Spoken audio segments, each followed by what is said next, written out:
Olá, seja muito bem-vinda a mais uma aula e agora nós vamos conversar sobre o sistema esquelético. Vamos então começar a entrar nos sistemas. O sistema esquelético é bem tranquilo. E o que é o nosso esqueleto? O nosso esqueleto, ele é constituído por cartilagens e constituído por ossos. Essa união entre os ossos, por intermédio aí de cartilagem, nós chamamos de articulação. O osso, ao contrário de que alguns possam achar, ele é um tecido extremamente vivo. Ele tem uma forma rígida, graças a alguns componentes, como o cálcio, e ele é altamente especializado. Ele é um tipo de tecido conjuntivo e ele compõe a maior parte do nosso esqueleto. O tecido conjuntivo vai ser visto aí nas aulas de histologia. Bom, então por que os ossos são importantes anatomicamente? Qual a função, quais as funções desse tecido, desse sistema? Os ossos ajudam na sustentação do corpo e dos seus órgãos, das suas cavidades vitais, e ele é o principal tecido de sustentação do corpo. Então, nós nos locomovemos graças a esse tecido que é rígido, que consegue aí ser ponto de apoio para a sustentação dos nossos órgãos, dos nossos músculos. Ele serve para proteger estruturas vitais, então o nosso encéfalo, o coração, o pulmão são protegidos por cavidades que são formadas aí pelos ossos. Eles também são importantes no armazenamento de alguns sais, como por exemplo o cálcio, quando precisamos. Ele também é a base mecânica do movimento, então nós já vimos aí a terminologia dos movimentos e não tem como esses movimentos acontecerem aí sem a presença desses ossos para formar a alavanca. Ele também dá forma ao nosso corpo, é graças a ele que nós crescemos também. Também serve de suprimento de formação de novas células sanguíneas produzidas aí na medula óssea que fica no interior dos ossos, principalmente dos ossos longos. E como nós já falamos, por ser um tecido vivo, ele também é altamente inervado, ok? Ele apresenta tanto vasos sanguíneos quanto vasos linfáticos e uma rede nervosa. É um tecido vivo. Didaticamente, nós dividimos o tecido ósseo em duas partes, que é o esqueleto axial e o esqueleto apendicular. O esqueleto axial está no eixo mediano, aqui mais uma vez o termo mediano, para a gente não esquecer. E ele é composto pelo crânio, pela caixa torácica, que vai compreender as costelas, o externo e as vértebras. Toda a coluna como um todo, nós vamos ter também o sacro, cóccix, e ali na parte anterior do pescoço nós vamos ter o osso hioide, ok? O esqueleto apendicular já é formado pelos membros, ele se refere tanto aos membros inferiores, aos superiores, e quem une esses membros ao tronco, que a gente chama de cintura pélvica, cintura escapular, que também é chamado de cíngulo, ok? Quais são os tipos de tecido? Nós temos 2 tipos de tecido, e isso aqui a gente está no nível da histologia, mas é importante a gente saber. O osso ele tem uma camada mais superficial, que é chamada de osso compacto, que reveste uma massa central, que é chamada de osso esponjoso, justamente por esse aspecto. O osso esponjoso, ele não está presente justamente na cavidade medular, que é aquela região que eu comentei que tem a medula óssea, tá? Na cavidade do osso, dentro do osso, onde existe o canal medular, nós temos a medula óssea amarela e nós temos a vermelha. A amarela é composta de tecido adiposo, por gordura principalmente, e a medula óssea vermelha de células sanguíneas e plaquetas. E ainda uma associação de âmatos, ok? Dentro do osso esponjoso também, temos a medula, no que a gente chama de trabécula, são os espaços ali dentro daquele osso esponjoso, ok? Esses termos aqui vão ser vistos quando a gente estudar diretamente o osso tubérculo, sulco, crista, ok? Agora, o que é importante aqui nessa imagem? É nós vermos nesse corte transversal como que estão dispostos os tipos de osso. Então, nós temos um osso esponjoso, que é mais central, e aqui você percebe esse aspecto, que parece aí uma esponja, que tem espaços internos, e um osso compacto, justamente denso, firme, que circunda esse osso esponjoso, ok? E aí, à medida que nós vamos pegando cortes em direção à cavidade medular, o que se percebe? Que o osso esponjoso ele vai diminuindo, dando espaço para essa cavidade, até chegar um momento que nós não temos mais osso esponjoso, somente osso compacto, ok? E quando a gente vai descendo, vai se aproximando daquele que a gente já viu na parte mais superior. O osso compacto proporciona resistência para a sustentação do peso. Nós vamos ver que os ossos eles recebem alguns nomes de acordo com a forma como eles se apresentam. O osso típico, que é justamente aquele osso que a gente sempre lembra, é um osso chamado de longo, justamente porque o seu comprimento se sobressai sobre a largura e sobre a espessura. E esse osso longo ele tem partes que recebem, né, de maneira particular e algumas nomenclaturas. Então, a epífise ela é a extremidade distal dos ossos que é recoberta por cartilagem. Então, essa parte aqui é justamente onde acontece a articulação, que a gente falou que é a união entre dois ossos. Então, a epífise é essa parte mais distal, lembrando aqui outro termo, parte mais ali distante. Okay. A metáfase vai ser essa parte que está entre a epífise e a diáfise.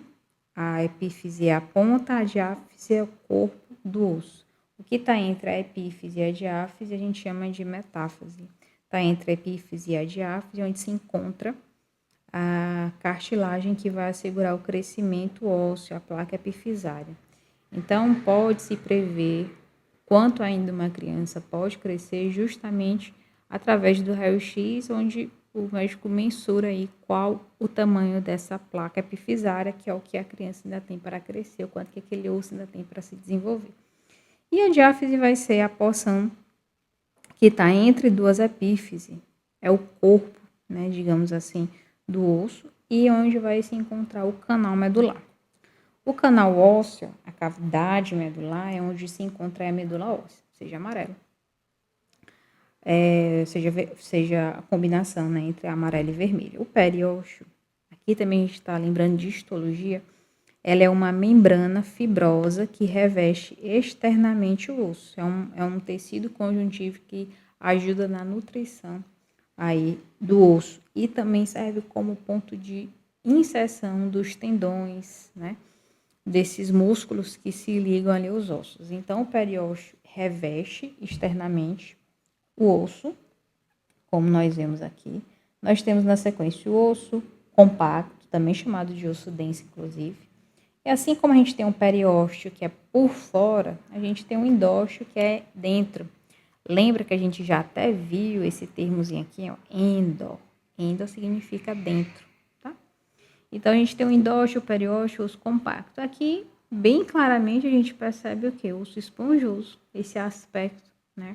Com espaços ali dentro. E a metáfise, essa região entre a epífise e a diáfise, aqui a gente tem a placa epifisária, ok?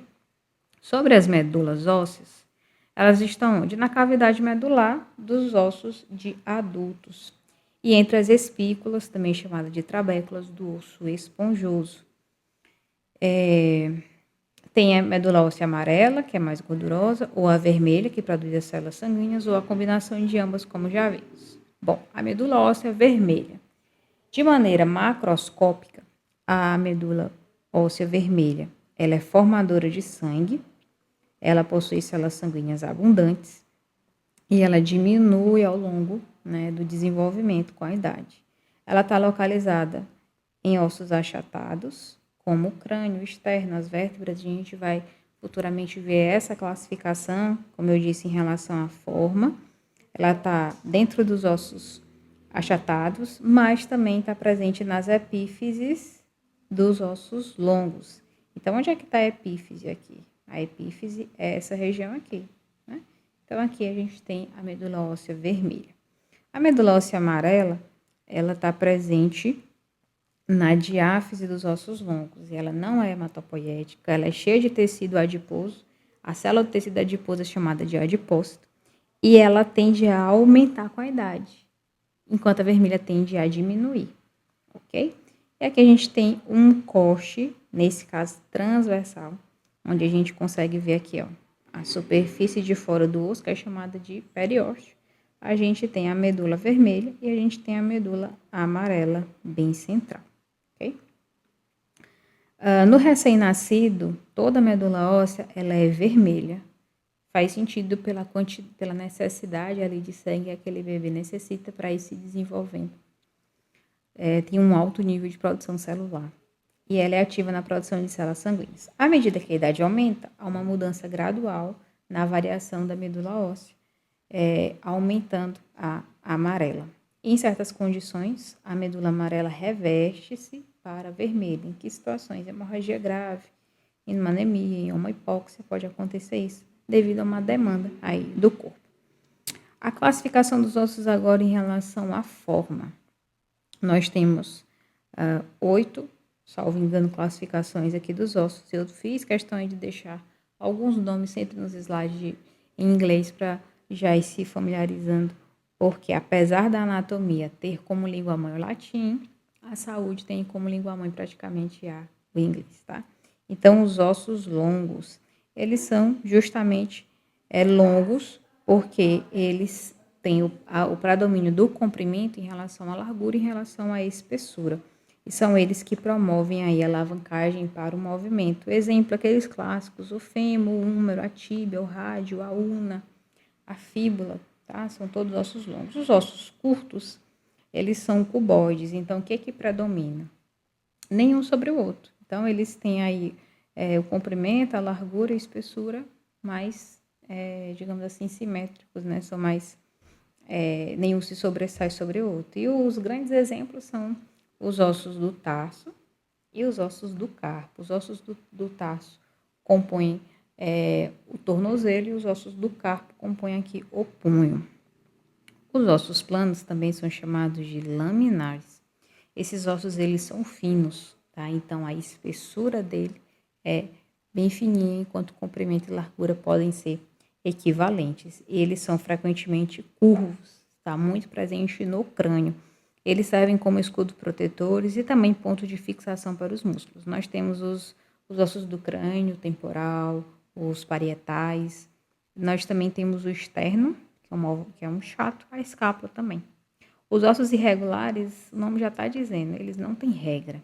Eles têm diversas formas. Eles não têm nenhuma relação de comprimento, largura, espessura que a gente possa classificar de outra forma. E um exemplo bem típico são as vértebras, ok? Os ossos alongados, eles não são longos, mas eles são alongados. E o principal exemplo são as costelas. Vão ter alguns autores que não vão trazer essa classificação aqui, mas vai ser comum escutar que, por exemplo, as costelas são ossos alongados, porque eles têm um comprimento que se sobressai sobre a espessura, por exemplo, mas eles são achatados. Okay? Os ossos sesamoides são aqueles ossos que eles estão dentro de tendões. O mais comum, mais lembrado aí, mais fácil também é a patela. Mas nós temos aí ossos sesamoides dentro de outros tendões também, como por exemplo no pé. Ok? São encontrados em tendões que cruzam, né, extremidades que cruzam articulações. Bom, depois desses, nós temos aí outra classificação de ossos que não tem tanto a ver com a forma dele, mas tem a ver com particularidades.